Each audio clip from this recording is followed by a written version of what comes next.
Índice de força relativa, mais conhecido como IFR, mais um indicador de momento. Vamos buscar aí uma reversão de mercado? Vamos entender como ele funciona dentro da análise gráfica? Então, pessoal, chega já dando like, inscrevendo-se em nosso canal e ativando o sininho para receber o nosso conteúdo, nosso educacional. Então, pessoal, bora para a tela, mas calma. Antes de ir para a tela, vou fazer uma pergunta para vocês. Vocês já são inscritos em nosso canal do Telegram? Ainda não?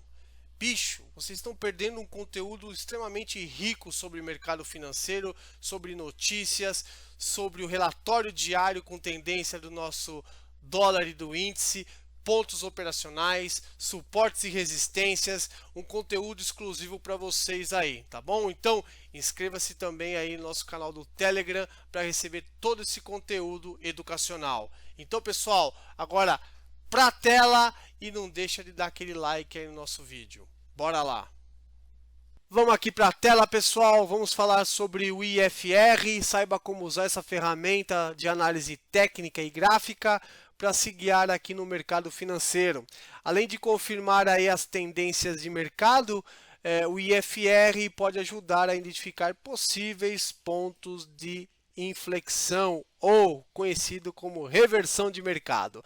E por falar de reversão de mercado, pessoal, vocês já assistiram um vídeo sobre a taxa de variação, o ROC, o indicador oscilador? Ainda não? Então vai lá para a playlist e também procure esse indicador oscilador que é bem bacana aí para vocês, tá bom?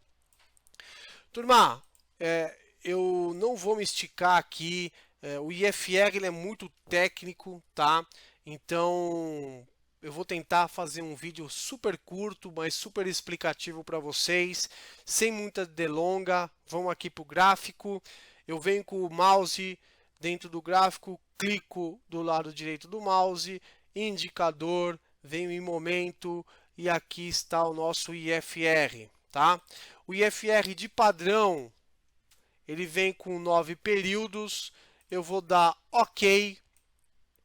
E aqui nós temos as escalas, né, que nós falamos que o mercado está sobrecomprado ou sobrevendido, tá? Então, nós temos a escala entre 70 até 100 na região de sobrecomprado e de 30 até 0, aqui nós temos a escala de sobrevendido. Sempre quando o mercado, o IFR, estiver acima desses patamares de preço, nós vamos observar o que? Dica operacional para vocês. Sempre nós vamos observar a divergência do IFR com o preço. Pô, Turcão, mas como assim? O IFR, quando ele não está acima, ele já não está sobrecomprado? Sim, pessoal. Vocês podem perceber nesse patamar de preços aqui, nessa escala, o IFR fazendo novas máximas, tá? Aqui, novas máximas. Só que se vocês pegarem o IFR, ele está fazendo topos mais baixos.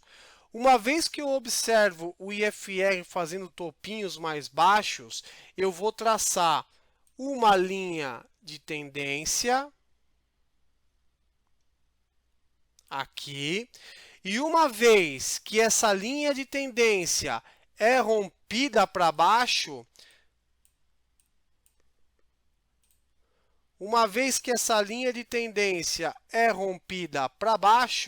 aí eu vou falar que nós vamos ter aí uma correção do ativo.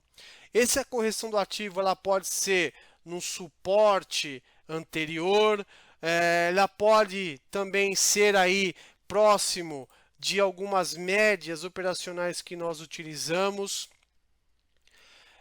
Enfim, ela sempre vai buscar um preço de memória de mercado sempre, tá bom? Outra dica operacional bem importante para vocês. O IFR ele tem algumas variações. Alguns traders, dependendo do ativo se é volátil ou não, se o ativo não for volátil, ele continua com o indicador com 9 períodos. Quando o ativo for muito volátil, ele coloca o IFR 14, tá? Vocês podem perceber que é muito mais suave do que o IFR de 9, né? O IFR de 9 é um pouquinho mais nervoso, tá? Mas em ativos que são extremamente voláteis, aí os traders utilizam aí a 14 períodos aqui.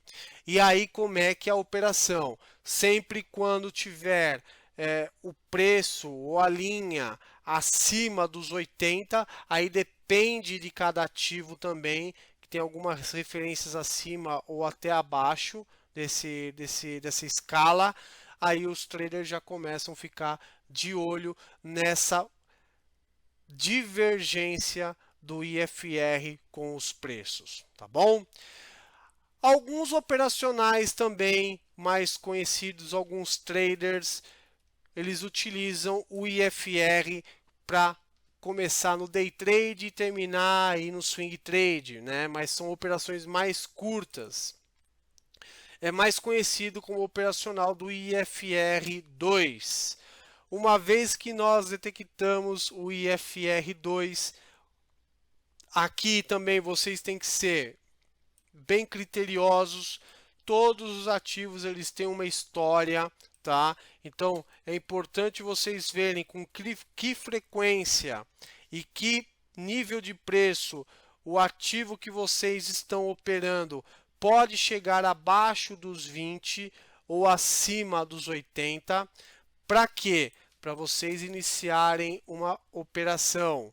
Uma vez que vocês podem iniciar uma operação quando o preço estiver abaixo dos 20 e quando ele rompe, né, de primeira a nossa linha 20, nós vamos entrar numa operação de compra. Então, nesse caso, nós temos o rompimento do nível 20 com o IFR subindo nessa região aqui, onde nós vamos colocar a nossa entrada, o stop abaixo do preço, o mercado ele abre nesse patamar, ele vem testar aqui embaixo, sofre um choque e começa a subir. Uma vez que subiu, nós pegamos a nossa entrada. E qual que será o nosso alvo? Alguns traders nesse tipo operacional, ou eles saem exatamente quando o preço está muito sobrecomprado, ou se não eles têm aí um gerenciamento de risco de 1 para 1 ou 2 para 1. Esse tipo de operacional para começar com day trade ou terminar ele ou no swing trade, pela nossa estatística ele demora em torno aí de 2 dias para finalizar as operações. Então são tiros curtos que vocês podem rentabilizar em um ativo só. Nunca pulverizem esse operacional. Primeiro, vocês têm que saber qual ativo que ele se adapta bem, o IFR 2. Segundo, opere aquilo que você opera diariamente ou que você tem, que você prefere operar, né? Fabiano, eu gosto de operar empresas do setor elétrico. Ah, Fabiano, eu gosto de operar empresas que estão lastreadas aí com petróleo. Eu gosto de operar aí empresas que são bons pagadores de dividendos. Enfim, existe aí diversos ativos que vocês podem estudar, né, esse tipo de operação, tá bom? Turma, só mais uma dica operacional. Não é em todos os ativos que o IFR 2 ele funciona, tá? Se nós conseguirmos aqui exatamente 50 likes e 40 comentários eu vou soltar a lista dos 10 melhores ativos de IFR para até o final de 2021, tá? E no próximo ano eu solto aí a lista de janeiro até junho dos ativos que vão ser aí, que estão bem aderentes aí para o IFR2, tá bom? Então fica aí desafio aí dos likes e dos comentários, tá bom? Grande abraço para vocês e como eu sempre falo, põe no bolso.